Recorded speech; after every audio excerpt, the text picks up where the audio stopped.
Welcome to From Carpool to College, a show for parents who are trying to get ahead or just keep their sanity while navigating the college planning landscape.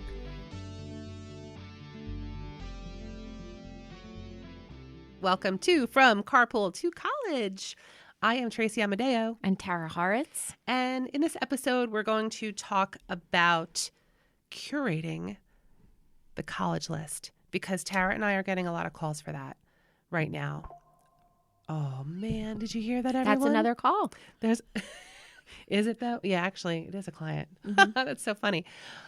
Love the MacBook. Love how my Mac is synced to my phone. I know. But tis the season for our seniors to be all set with their applications. And now we are working with our juniors and even some sophomores who are looking at curating their list. So we wanted to address how we do it a little bit behind the scenes.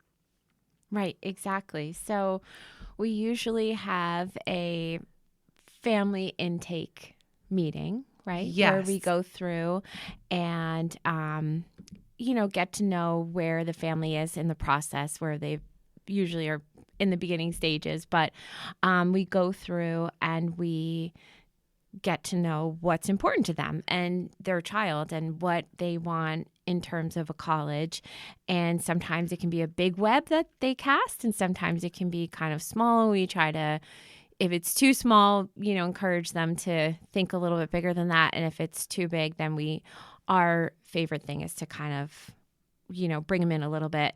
And we do that through questions and, conversation about their interests and different things that make the most sense for that specific family, obviously with the student in mind. Right. So Tara and I are, we have our day jobs where we are public school employees. We keep that separate from our private practice, academic mentoring, where we are independent college consultants, career consultants. So the experience that families get in school, public school, independent school, private school, versus with an independent counselor, it's going to be different. And during the school day, for school counselors, it's really tough to make that list. We rely on very few touch points with our students because we don't have enough time in the day. And we also rely a lot on programs like Naviance or SCORE, where students are completing surveys. So we wanted to, we will never be dismissive of what we do during our day jobs, but you will get a different experience working with a consultant versus what you're getting during the school day. Though our services absolutely overlap. But we did want to pull back the curtain a little bit to educate parents as to how we do that initial, let's sit down and talk about what schools you might want to take a look at. So Tara's going to go through a couple of the key points that we talk about in that sit down, not to sound like the Sopranos, and we are from New Jersey, but we have a sit down with the family, and sometimes it's a Zoom, sometimes it's in person at a Panera or someone's dining room table. But we believe that it is a family decision. We've had other episodes where we spoke about what really influences your kids' list. We want to respond to how we go about generating the list. Right. And so some of the questions we'll ask, and I guess we have that little bit of a nosy nature to us. So that works well. Or curious, right? We're curious. I like to say it's a clinical interview. There we go. But saying that, we find that families will tell us a little more of what's going on behind the scenes when it's just a phone call with Tara and the mom, or me and the mom, or me and the dad, or whoever's whatever parent is calling us. And they'll give us a little more background about their kid. And then what I see as a school counselor during the day, it's a lot more guarded. Oh, because course. I know for me as a mom, I'm not telling the school what's going on in my house. Right. No, I mean, they'll get like the tip of the iceberg. Right. But I feel like in a private practice, it's a little more intimate. For sure. And it's a different relationship. Right. So some of the major questions that we kind of just start with are, the academic considerations, right? That would be one of them. Yeah. for sure. And I not to toot my own horn, but I think I invented a term. Yeah. I call it academic fitness. Yes. And I feel like that is a measure of a student's productivity and success in the classroom. Is purely academic. It's how they study, when they study, what they're producing. Are they keeping up? Can they take notes? What is your academic fitness level? And for parents, it's hard to tell. Mm-hmm. It's hard to tell as a parent. Maybe Yeah, your it is. kid is doing their homework on the bus. Did your kids ever admit to doing homework on the bus? Mine did. No, but during like the class before, which was a study hall or something like that, not understanding the concept that if you do it the night before, it's a lot better. It's going to come out better. Right. And I'm thinking now maybe when they said they were doing their homework on the bus, they were really just copying it from somebody else. Oh, for God. sure. For sure.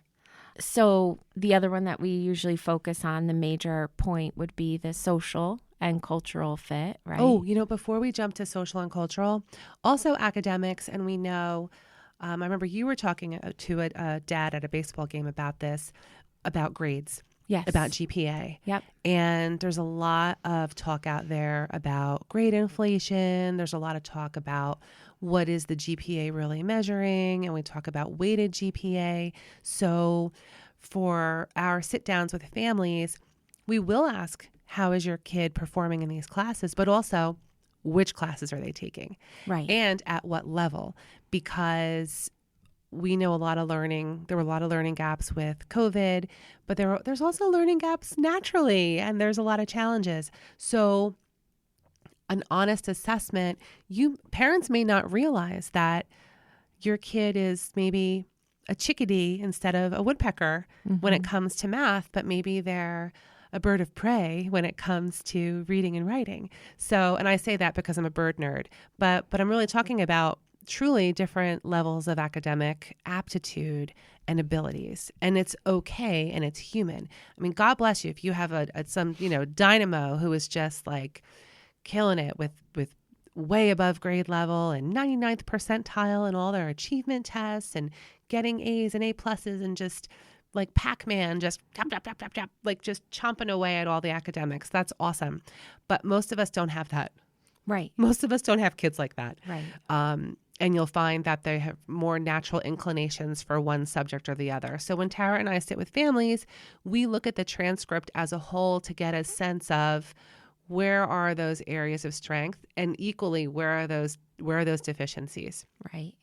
Exactly. And I think just to, kind of add on to that, looking at the academic part of it. So if a child is really strong academically, there might be some other factors to consider where they might have some, I don't want to say weaknesses, but other areas that may be a little bit more shaky for them. Social right? anxieties. Right. Or we have many of our friends and families have kids who are on the spectrum.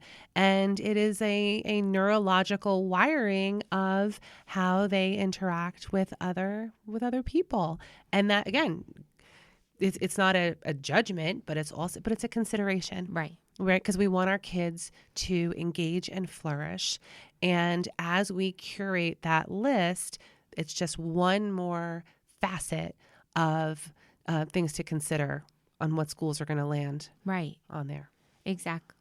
And I think with that social and cultural fit, we like to know what types of community organizations or different, affiliations that a family and a student may have, because then we can offer some recommendations that may not even have been on their radar. Sometimes students and families will come with a list that they think is the one for them. And we can just, enforce some, or not enforce, but, make sure that they're on the right track with it and see if there's anything that they've overlooked in terms of that. But so moving to the next one, we're thinking of location, I would say, right? And that's another absolutely. one with list. Yes. That might be the first one. I love it. During my day job, I have a big map in my office, and my kids love it. Well, I'm a map nerd anyway, so I love just the spatial representation of where these schools are located in relation to where I live and where we live. So how far is too far? Do you want to travel in a car to visit your kid? Do you want to be, how far away do you want your kid to be? Now, parents, I'm talking specifically to you, parents. You know your kid. Your kid may say, get me the heck out of insert your state, right? Get me out of Jersey. Mm-hmm. Okay. Right. Well, that could be 3 hours. That could be 2 hours one way. That could be 90 minutes one way, or half an hour. It depends on where you live. But really, it's an issue. It's a function of how accessible do you need to be to touch base on your kid, realistically. So, for example, one of my guys was 4.5 hours away from school. It was hard. It was hard to keep tabs on him and touch base and get up there on a weekend. It would be like, ugh, do I really want to travel 9 hours in one day to have lunch with him? That's rough. That's rough. And he needed to see me. So parents, think about your kid, because your kid may be saying one thing, but we know our kids. Right. And we know. Right. Exactly. And I think a great way to kind of filter that with any of these topics, but specifically the location factor, is picture a day, right? Picture yourself on campus on a Tuesday. It's a Tuesday and you're in week 4 of your freshman year, first semester. What does that day look like for you? And because then they will start to think about what it may mean in so many different ways. Are they going back to their dorm? Are they driving back home to, live at home? Like, what is going on in a specific day? And I think when they can place themselves there and remove all of the other influences that are coming in, they can really maybe get a truer sense of what may work for them, and putting one of those colleges on the list that may be a little bit more comfortable for them once they do that. Right. And I like how you're, visualizing what does your day look like, because I'll even get more specific.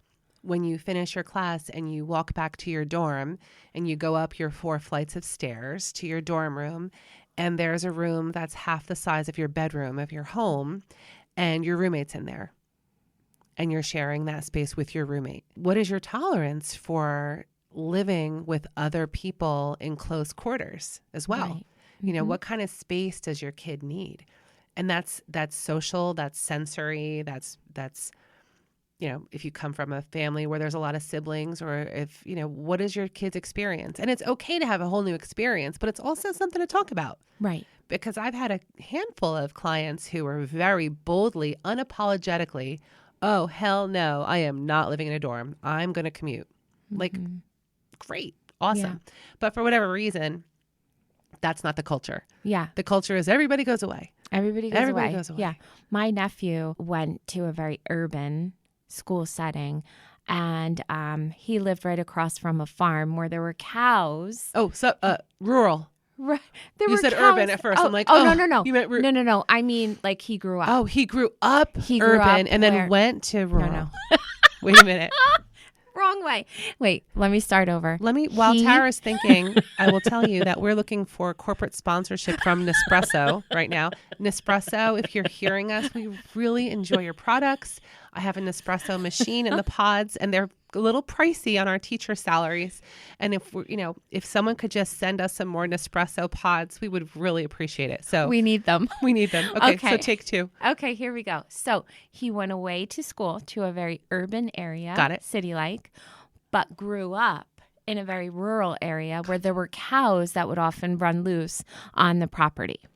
Oh my gosh. Okay. So very good school, but lived there for a year, had his own apartment dorm room. It wasn't a typical dorm. It was more of an apartment building that they rented, whatever the case may be. So he wound up commuting.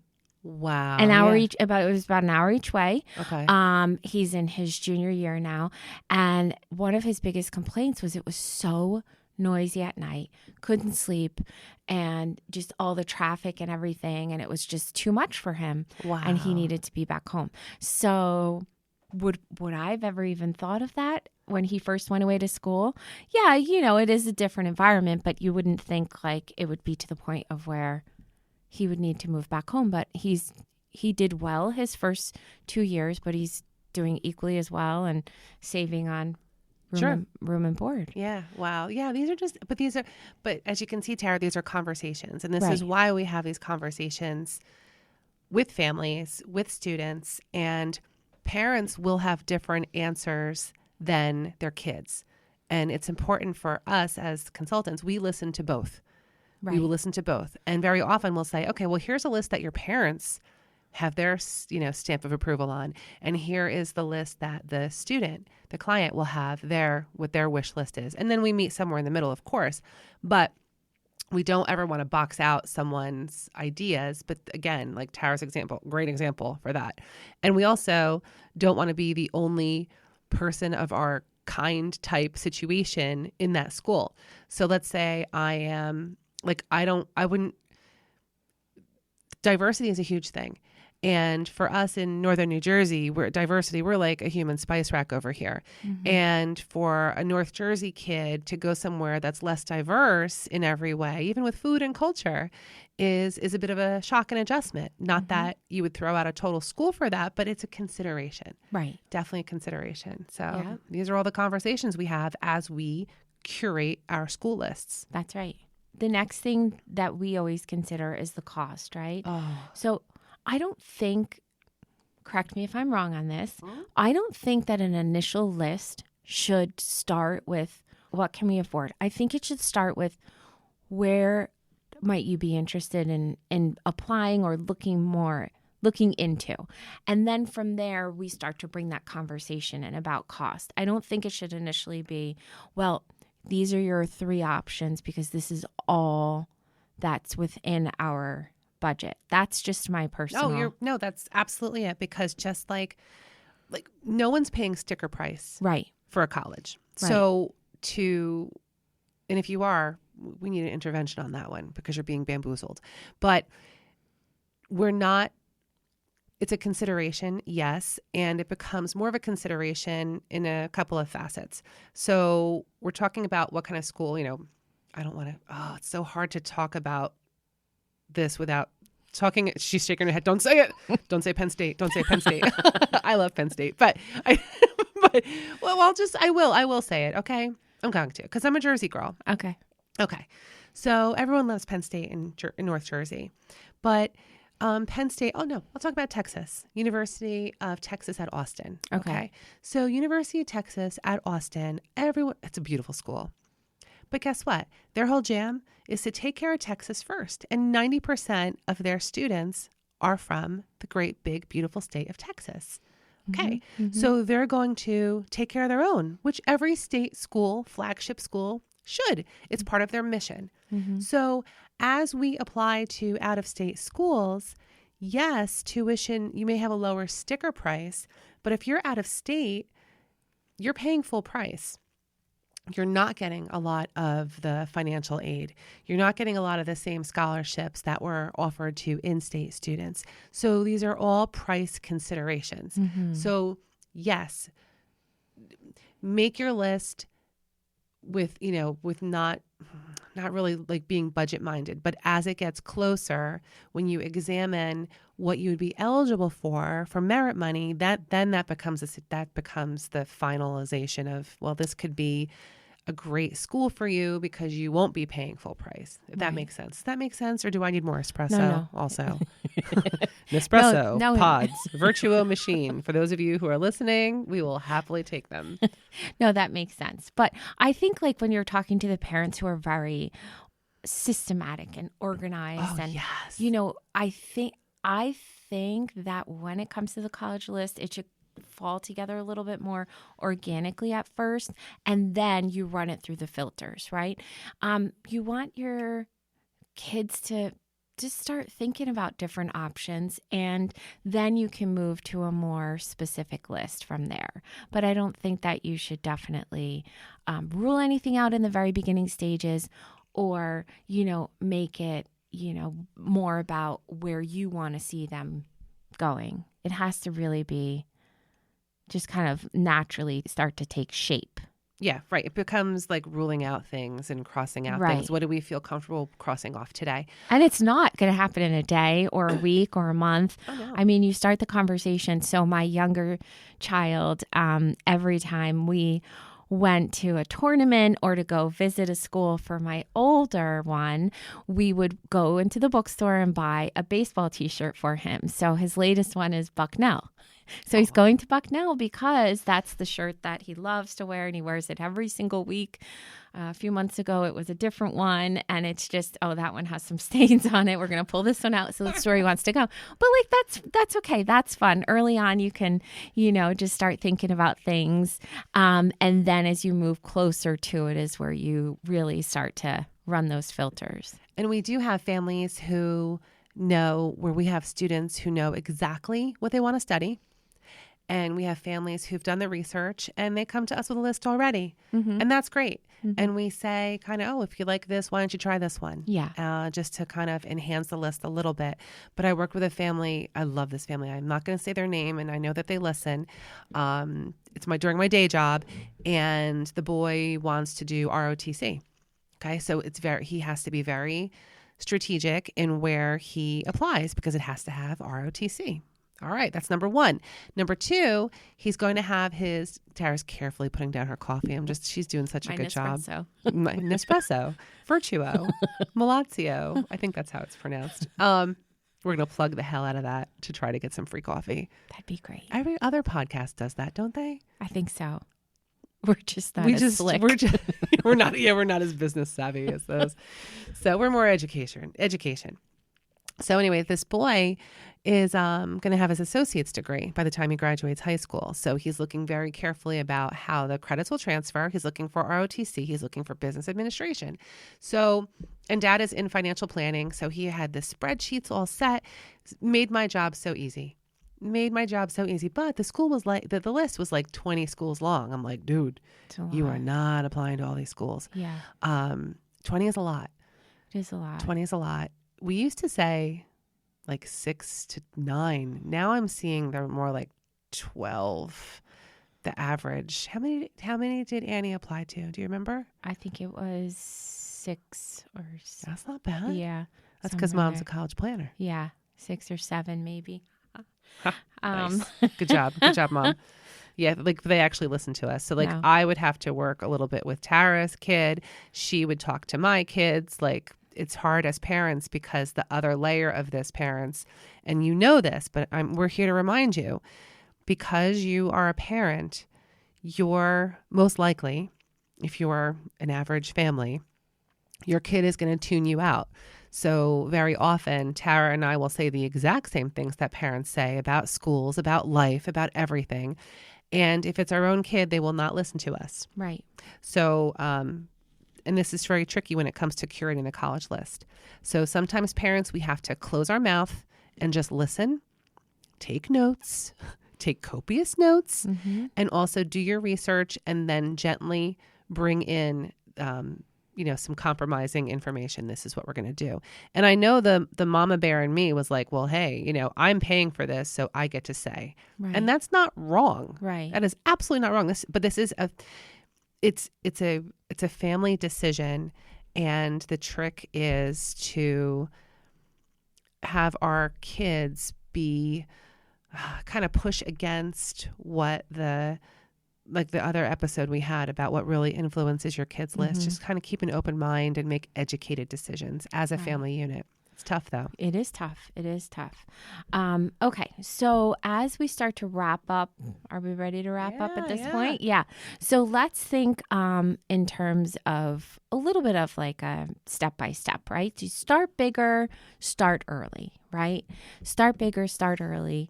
And it is going to change. That college list is going to change, right? So you start big, then as you explore those different schools, you can go a little bit dive a little bit deeper into it.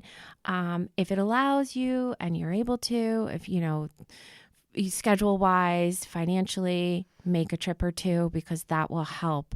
Really, I had a student who thought for sure, definitely this one school, was 100% certain, got on the campus and was like, never. Mouth it to me. Don't say it out loud. Oh, yes. Mm-hmm. Yep. And so, sorry, listeners, but I couldn't.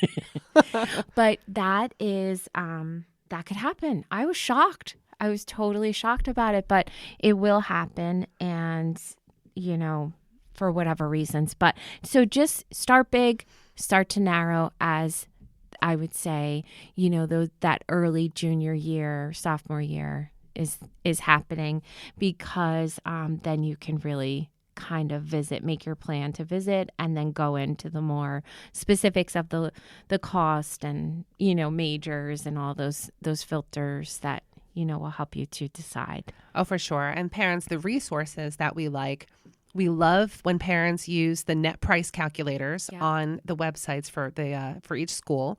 We love when parents refer to the local data that is part of Naviance or SCORE or the college software that your high school subscribes to. Use that local data. And we love, like, the College Board has great, like, My Big Future. Like, there are a lot of great sources to fill out the questionnaires about size and location and majors, and use it. Use the AI. Use it all.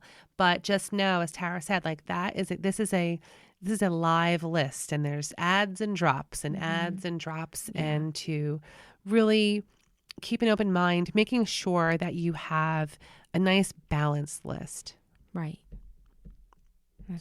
That's it, parents. And then for us too, Tara and I, as independent counselors, we have access to a lot of subscription services where they're kind of like little mini encyclopedias that are insiders.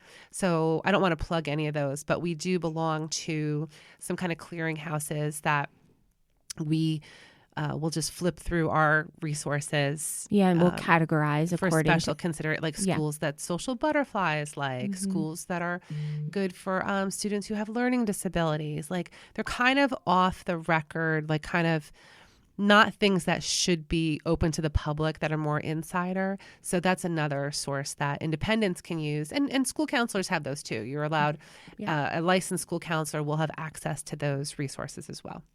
So we do wish you luck, for sure. But you don't need luck. You need skill and an open mind, I guess, too. Yeah. And lots of coffee. What kind of coffee? Nespresso. Espresso. Yes, virtual pods. Please send them to From Carpool to College. And I'm Tracy Amadeo. Tara Hart. Thanks for joining us today. Thank you so much for tuning into today's episode. If you enjoyed what you heard, we'd love for you to be a part of our growing community. Please share and follow our show. For those who want to support us further, join our Patreon site. Your support helps us create high-quality content and great episodes. Plus, our Patreon members get exclusive perks like bonus episodes, early access, and behind-the-scenes content that we think you're just going to love. And now for some legal stuff. The content of this podcast is for informational and educational entertainment purposes only, and is provided as is with no guarantee of accuracy, completeness, timeliness, or outcomes. I could keep going, but I will spare you, and I will post this entire legal disclaimer on our website, www.academicmentoringllc.com, under podcast. Tara and I are so glad you joined us today on From Carpool to College. See you next time.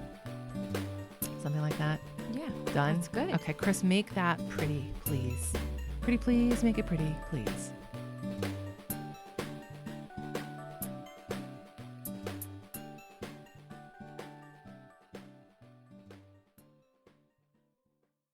Like Pac-Man, just tap, tap, tap, tap, tap.